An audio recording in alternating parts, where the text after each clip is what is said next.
arrepentido.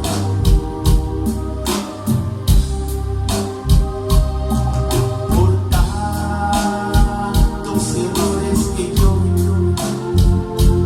he cometido.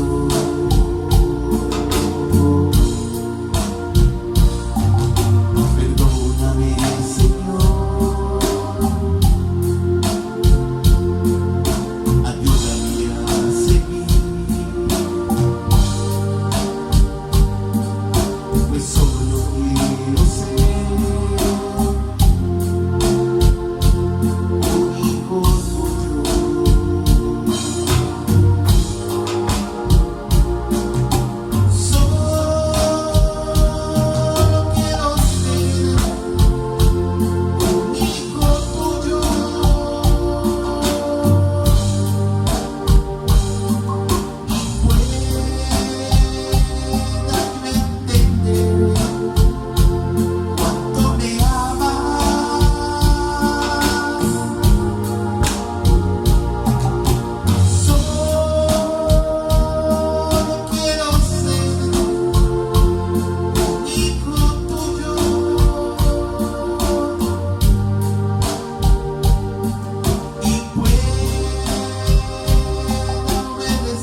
Bienvenidos a este espacio donde podemos compartir la palabra de nuestro Señor y juntos alabar y glorificar su nombre.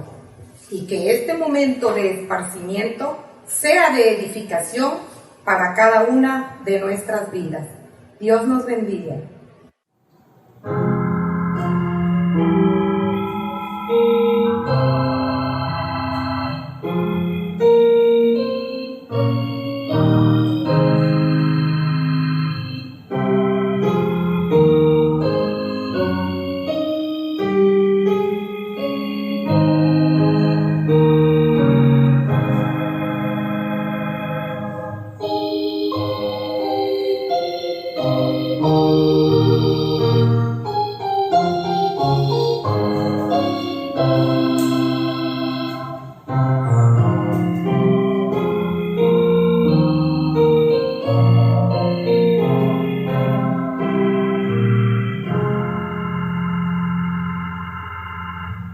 Buenas noches, hermanos, bienvenidos a este orden de culto de adoración a nuestro Dios, y quiero invitarles a que, puestos en pie y con reverencia a nuestro Dios, vamos a ofrecer a nuestro Dios la alabanza y la adoración a través de la oración de ofrecimiento. Les invito a orar.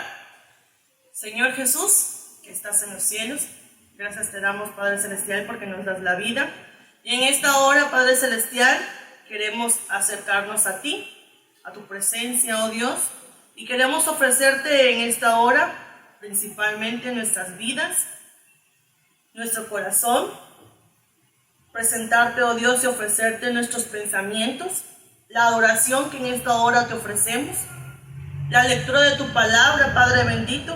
Queremos ofrecerte cada uno de los puntos que se van a desarrollar, que, Padre bendito, cada uno de ellos puedan hacer su trabajo, Dios, para todos aquellos que te están viendo a través de esta transmisión, que ellos, Padre Celestial, también puedan acercarse a ti y puedan ofrecer sus vidas, oh Dios, porque ese es el propósito, oh Dios, el poder llevar tu mensaje a todas las naciones y a todos aquellos que están viendo esta transmisión.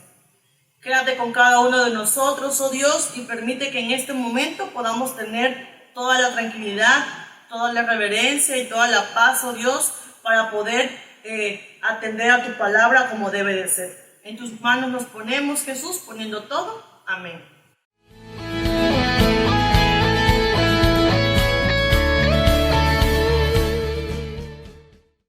Cantaré por mi amado, el cantar de mi amado por su vida. Entonamos el himno 239, cantaré la bella historia.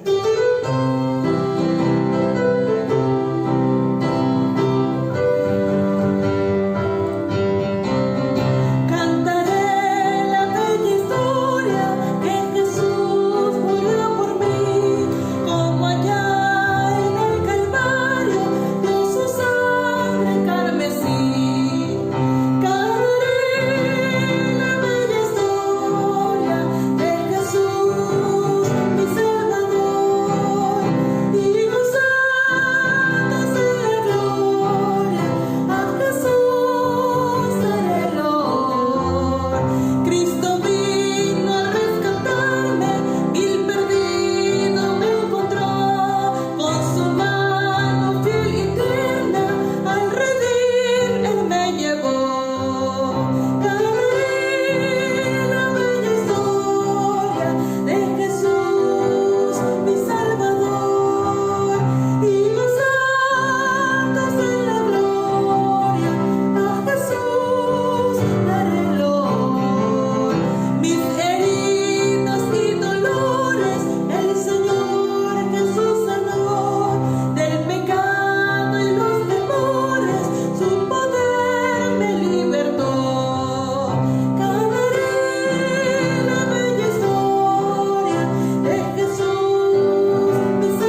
Buenas noches, hermanos.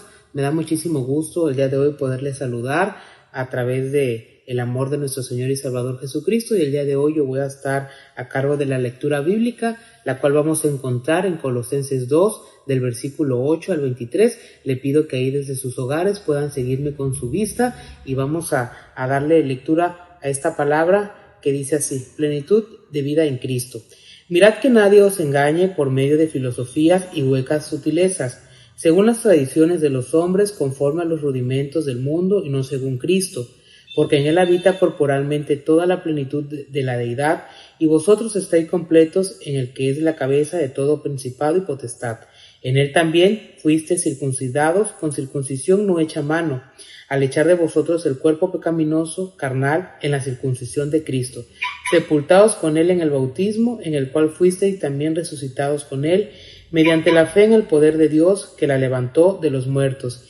Y a vosotros, estando muertos en pecados y en la circuncisión de vuestra carne, os dio vida juntamente con él, perdonándonos todos los pecados, anulando el acta de los decretos que había contra nosotros, que nos era contrariada, quitándola de en medio y clavándola en la cruz, y despojando a los principados y a las potestades, los exhibió públicamente, triunfando sobre ellos en la cruz. Por tanto, nadie os juzgue o comida o en bebida o en cuanto a días de fiesta, luna nueva o días de reposo, por todo lo cual es sombra de lo que ha de venir, pero el cuerpo es de Cristo. Nadie os prive de vuestro premio, afectando humildad y culto a los ángeles, entremetiéndose en lo que no ha visto, vanamente hinchado por su propia mente carnal, y no haciéndose de la cabeza en virtud de quien todo el cuerpo, nutriéndose y uniéndose por las coyunturas y ligamentos, crece en el crecimiento que da Dios. Pues si habéis muerto con Cristo en cuanto a los rudimentos del mundo, ¿por qué, como si vivieses en el mundo, os sometéis a preceptos tales como no manejes, ni gustes, ni aun toques? En conformidad, mandamientos y doctrinas de hombres, cosas de todas se destruyeron con el uso. Tales cosas tienen a la verdad cierta reputación de sabiduría en el culto voluntario, en humildad y en duro trato del cuerpo, pero no tienen valor alguno contra los apetitos de la carne. Palabra de Dios. Amén.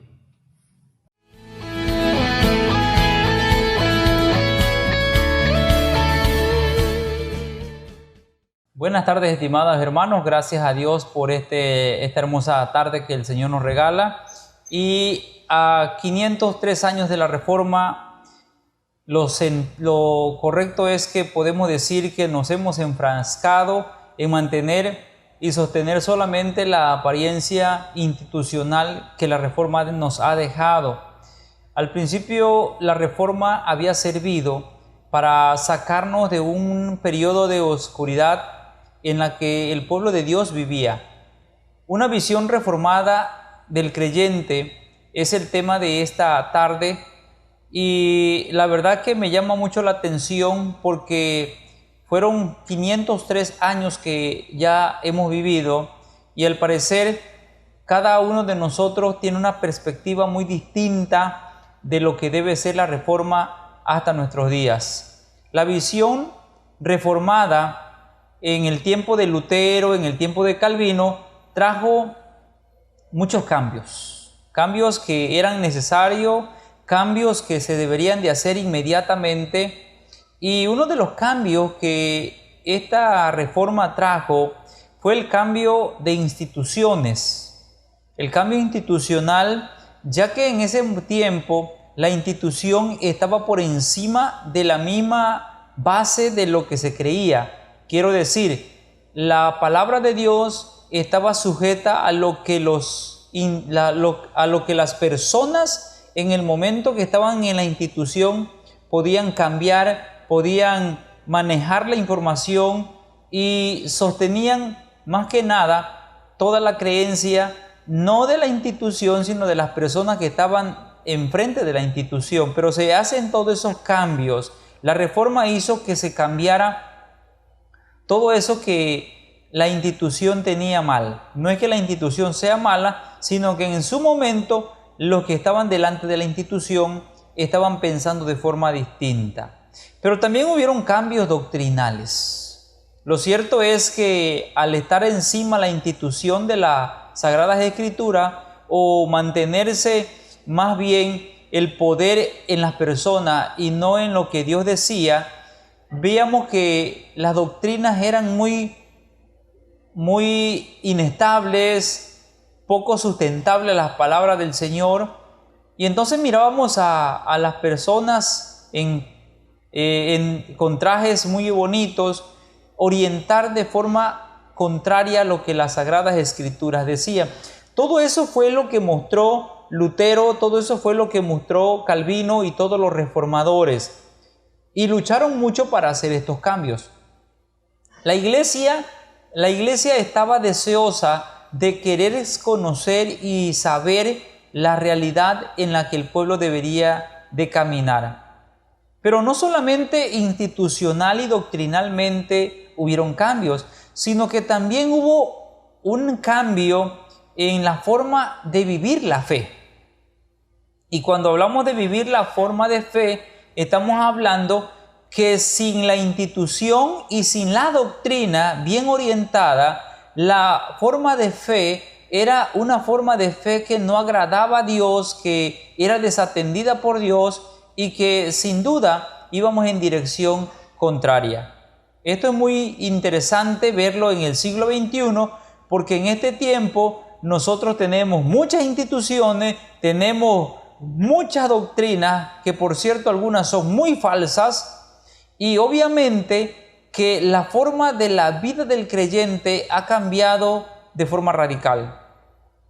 La adoración, que fue otro cambio que hubo en la Reforma, y estamos hablando del tema de esta tarde, una visión reformada del creyente. En el alto nivel de adoración a Dios era sin duda uno de los estandartes más grandes que los reformadores alzaron.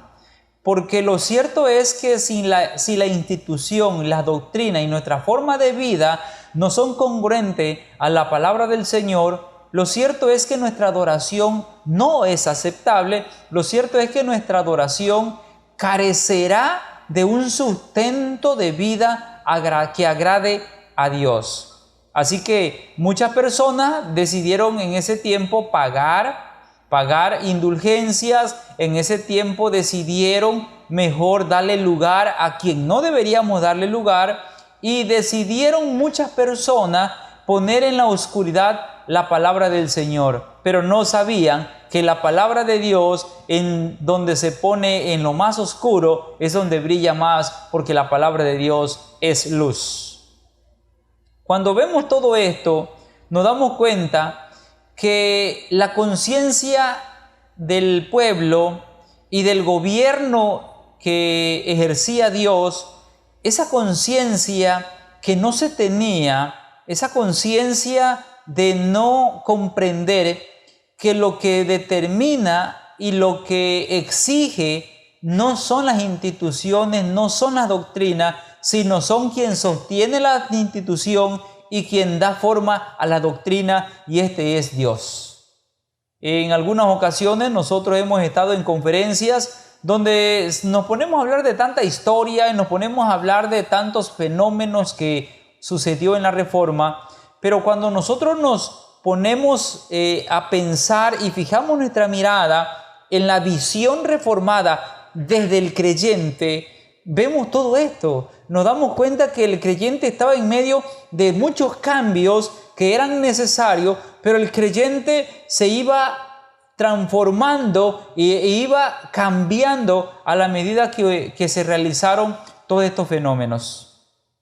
Tras de muchas décadas que hemos avanzado y que el oleaje de la Reforma ha llegado 503 años, ese oleaje ha disminuido y está a punto de desaparecer. Lo cierto es que en el mundo,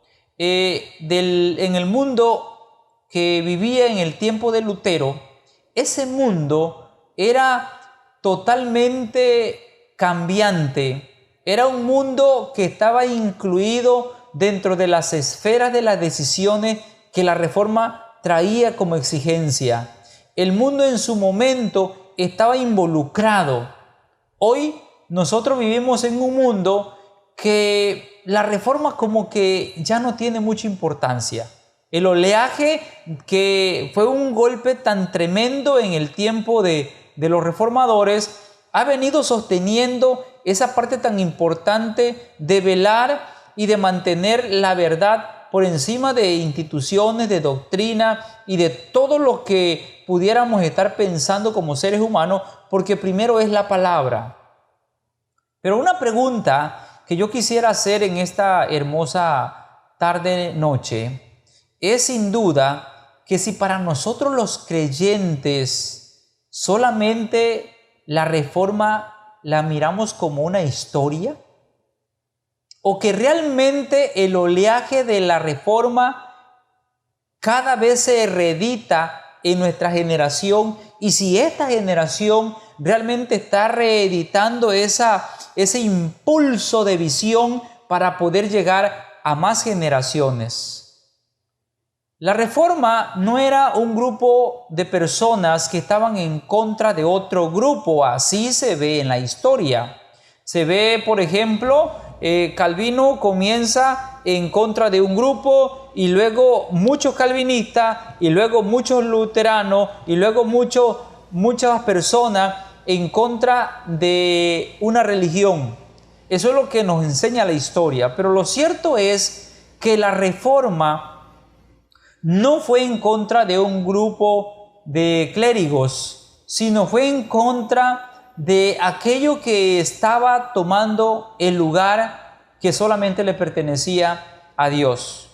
Y hoy nosotros en el siglo XXI tenemos a muchos grupos, tenemos a muchas filosofías que están tratando de ocupar el lugar que le corresponde a Dios, y nosotros no estamos haciendo nada. No tenemos una lucha, decía yo un domingo atrás, contra nuestros hermanos católicos, contra Pentecostés, contra ninguna religión. No tenemos una lucha. Lo cierto es que tenemos una lucha tan abierta, con un montón de ideales y de pensamientos que están ocupando el lugar de esa institución que en un momento estaba tomando una dirección contraria a las Sagradas Escrituras. Y desde luego que la reforma también estaba en contra de los abusos hacia las personas que estaban indefensas, por personas que estaban con grandes trajes y que no solamente ofendían a los creyentes, sino ofendían directamente a Dios.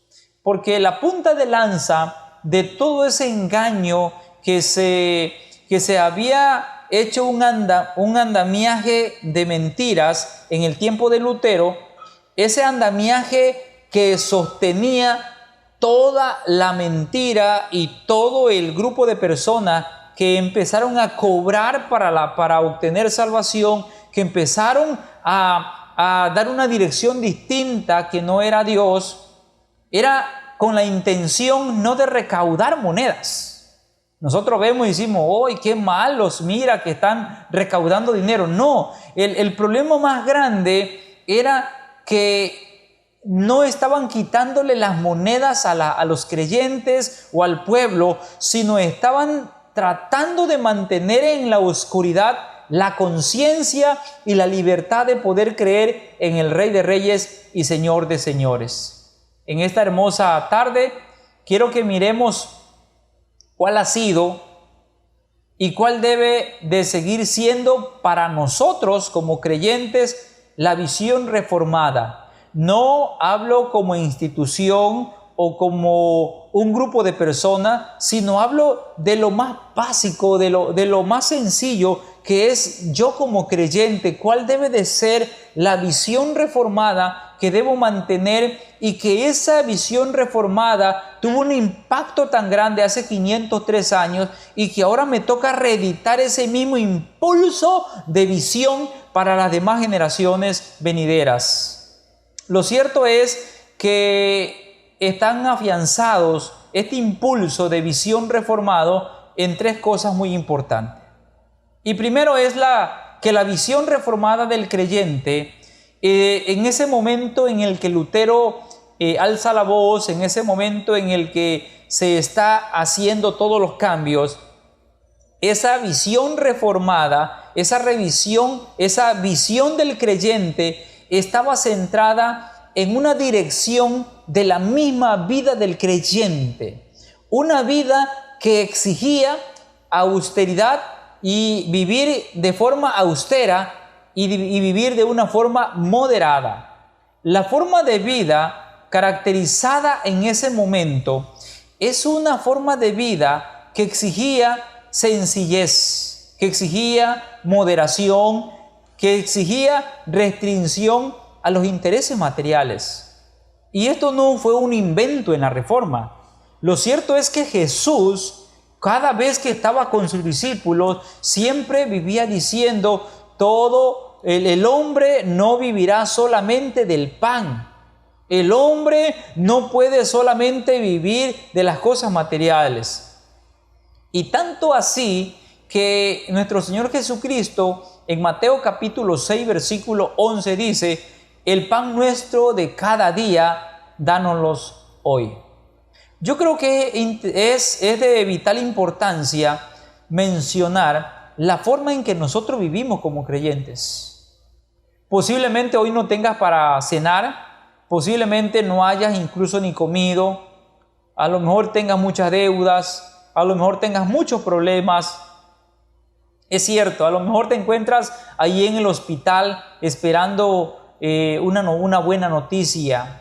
No sé dónde te encuentres, a lo mejor estás en tu trabajo o a lo mejor estás en casa. No lo sé dónde estés.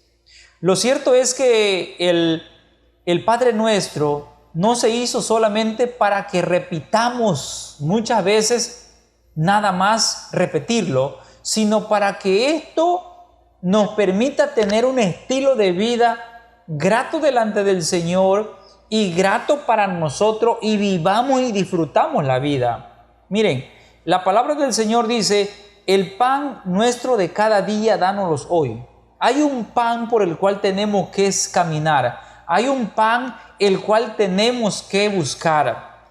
Pero muchas veces nos frustramos porque no solamente queremos el pan nuestro, sino también queremos el pan de los demás. Y esto es de vital importancia porque estoy seguro que no estás contento o quizás no estás contento con tu casa, quizás ya no te gusta tu carro, quizás no te gusta vivir donde vives. Mira, eso es lo que Dios te ha dado y tienes que darle gracias a Dios. Y no va a llegar otra cosa a tus puertas, no va a tocar a tu puerta otra cosa distinto de lo que tienes hasta que no reconozcamos que lo que tenemos es lo que Dios nos ha dado.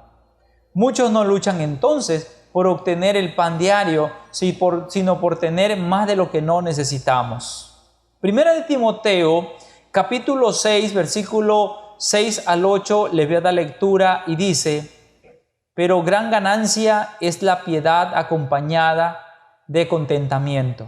Versículo 7, porque nada hemos traído a este mundo y sin duda nada podremos sacar. 8. Así que teniendo sustento y abrigo, estemos contentos con esto. Y yo quiero decirles que la Reforma puso fin al amor a los bienes materiales. Todo giraba en cuánto tenías, cuánto valías. La aflicción más grande del pueblo de Dios había sido cambiada. No era una aflicción por el temor a Jehová, sino era una aflicción por las cosas materiales. Las personas sufrían tanto en quitarse lo que tenía en sus manos y poder comprar la salvación. Nadie iba alegre a comprar salvación. Y ahí es donde nos damos cuenta que no es tanto que tenían una gran necesidad por las cosas espirituales, sino víamos que las personas estaban siendo despojadas de las cosas que tenían, pero tenían la idea de que al morir ellos podrían tener algo mucho mejor. No puede usted estar dándole a Dios las cosas para poder tener mejores cosas allá en los cielos. No, hermanitos, está usted equivocado. No se vaya con la filosofía de que haga tesoro allá en los cielos, pon aquí todo lo que tú tienes, ponlo aquí, todas las cosas materiales ponlas aquí y vas a tener tesoro en el cielo. No es la filosofía de Jesús esa de hacer el tesoro para otro, sino el texto que citan muchas veces es un texto que podemos hacer tesoros en los cielos, pero con nuestras actitudes más que con nuestras monedas, con el deleite, con el gozo de vivir, con el contentamiento. Todo aquel que está haciendo tesoros en los cielos, escuche usted muy bien, así estés dando de más o estés dando de menos o estés dando lo que le corresponde al Señor, déjame decirte, si estás contento, si hay gozo en tu corazón por dar lo que estás dando y hacer lo que estás haciendo, déjame decirte, estimado hermano, que efectivamente usted está haciendo tesoro en el cielo. En la Reforma, la mayor parte de las personas se quejaban por estar dando lo que se les exigía para tener la vida eterna. La visión del creyente entonces no radica en tanto que nosotros tengamos o en tanto nosotros poseamos, sino en el hecho de poder tener la satisfacción de tener una vida que Dios nos ha dado y esa vida es suficiente. El último punto que la visión reformada del creyente sostenía en el tiempo de la Reforma era que el creyente debería tener una base sólida de la forma de vida y de las decisiones que pudieran sostener, y esta era a través de la palabra de Dios. Francisco I había tratado de impedir a toda costa, incluso hasta el juicio de muerte, el poder leer las Sagradas Escrituras. Quien tenía una escritura, quien tenía una palabra, era castigado incluso con la muerte. Para 1523 a 1530, que se había traducido ya la Biblia al idioma local, la persecución comienza a gran escala. Las Sagradas Escrituras llegan a la mano de toda la población y empieza una gran persecución allá en 1530. En agosto de 1572, el 24 de agosto, en una persecución pero muy abierta, 63,000 protestantes murieron. A finales del siglo XVI se consigue la aceptación de la palabra del Señor y de todos los creyentes. Mantener los principios de un verdadero creyente no va en dirección a lo tolerante o a lo intolerante que podamos ser. Hoy está en muy tela de juicio las decisiones de los pastores, las decisiones de los líderes. Incluso se nos está diciendo que tenemos que tener mucho cuidado en hacer una predicación que sea exclusiva o que sea una predicación que excluya, sino que la predicación tiene que ser inclusiva. Y esto no es a razón de que Dios no abre los brazos para todos, sino es en razón de que podamos ser tolerantes a la vida de la otra persona y que pueda vivir de la forma que quiera y pueda adorar de la manera que quiera, porque así tenemos que hacerlo. La persecución que tenemos en siglo XXI es la misma que tenían los hermanos allá en 1503. ¿Cuál era esa persecución? La persecución de no sostener la verdad. El principio verdadero del creyente va en la dirección adecuada cuando nosotros sostenemos las Escrituras.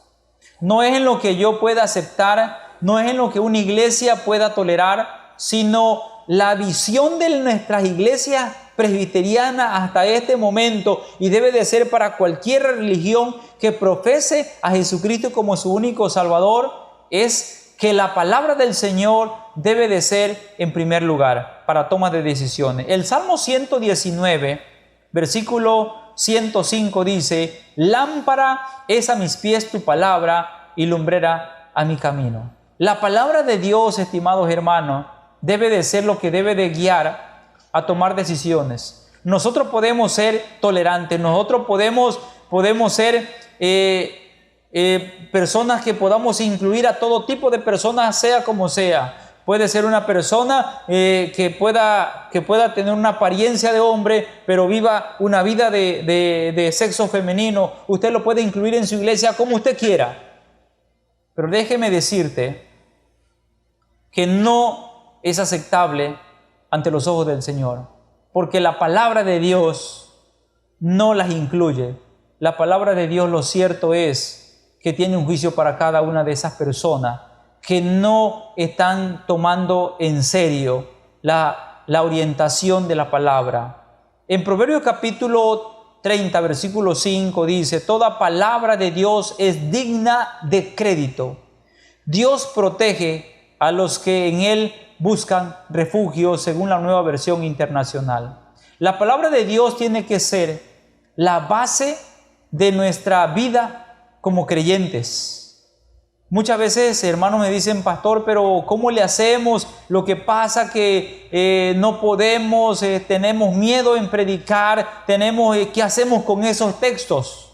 Yo recuerdo que en muchas predicaciones les he mencionado, pues si no puedes predicar esos textos, arranque esa página de su Biblia y así podrá tener un poquito más de tranquilidad.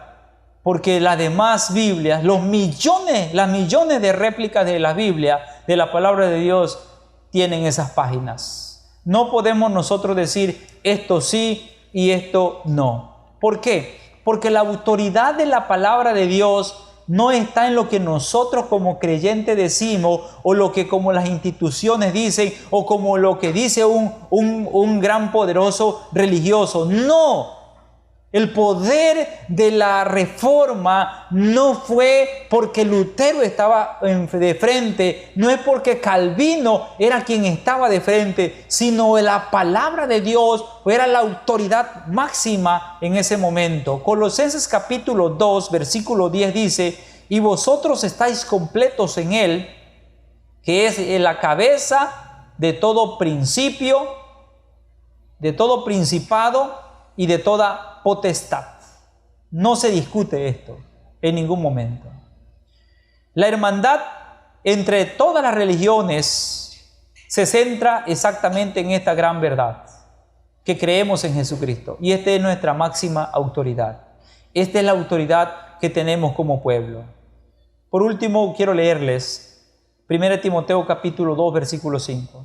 Porque hay un solo Dios y un solo mediador entre Dios y los hombres, este es Jesucristo hombre. La iglesia de Cristo puede llegar a tener grandes líderes, pero siempre terminarán siendo buenos y hermosos instrumentos de Dios, pero no tomar decisiones. Quien merece toda reverencia, quien merece todo honor, es Jesucristo. No hay nadie por encima, no hay nadie por debajo de esta máxima de fe. Jesucristo es nuestro Rey.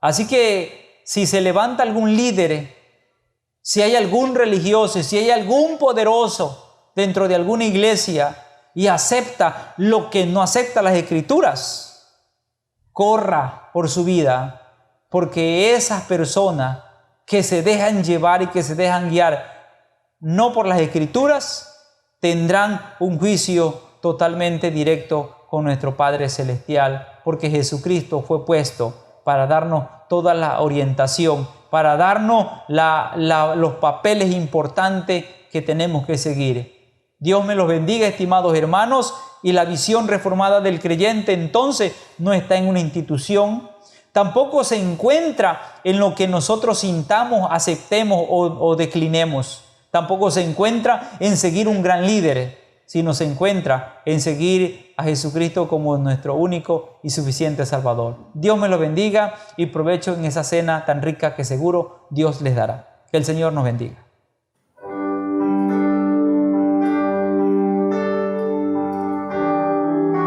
Y sea bendito, Señor, por los siglos de los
Buenas tardes, hermanos, es momento de seguir alabando el nombre de nuestro buen Dios y en estos momentos lo vamos a hacer a través de las ofrendas devocionales. Repetimos el texto, cada uno dé como propuso en su corazón, no por tristeza ni por necesidad, porque Dios ama al dador alegre. Amén.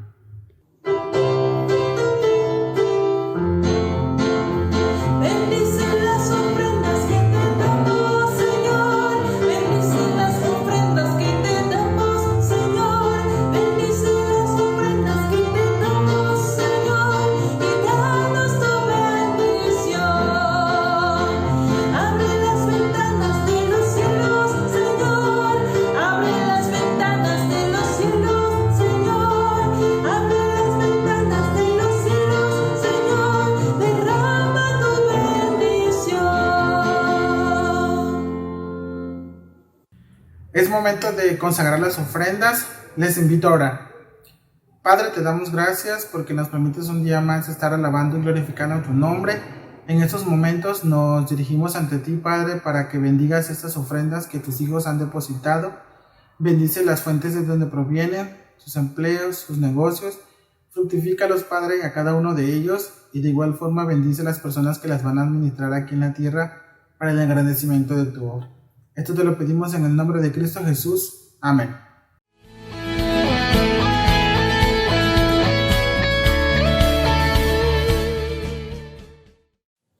No hay Dios semejante a ti en el cielo ni en la tierra. Entonamos la alabanza 243. Cuán hermosa es la luz del ocaso.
Estimados hermanos, les invito a estar en actitud de oración.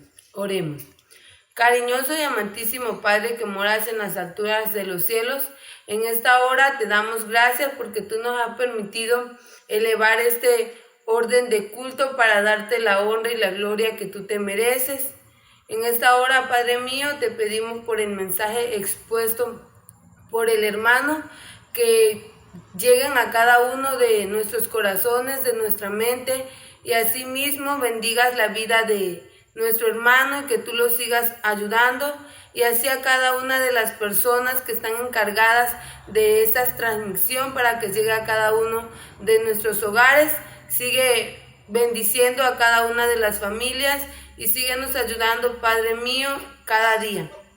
En el nombre de Cristo Jesús. Ahora, mis amados hermanos, que el amor incomparable del Padre, la gracia salvadora de nuestro Señor y Salvador Jesucristo, la comunión, guía y consolación de su Santo Espíritu sea con cada uno de vosotros. con vuestros familiares ausentes, con los redimidos en Jesucristo y con cada uno de los que deseamos que esa visión sea transmitida a todas las demás generaciones, esa visión reformada desde ahora y hasta la eternidad. Amén.